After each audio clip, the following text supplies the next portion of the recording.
What's up, everyone? So I've noticed lately, whenever I try to wash my windshield, that the windshield washer fluid would not come out as it should. So it's time to figure out why. Alright, so we unlatch and raise the hood. The first thing I'm going to check is going to be the windshield washer reservoir to make sure that it's full.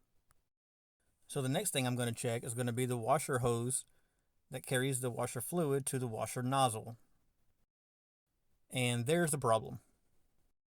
It's broken off.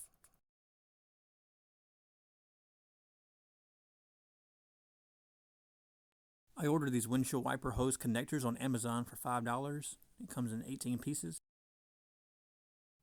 And it comes in 3 different types, a straight, a T, and a Y. I tried to remove the broken plastic from the inside of the hose, but it wouldn't come out. Since I have a lot of slack on my windshield washer hose, I just went ahead and cut off a 1/2-inch piece off the end of these rubber hoses.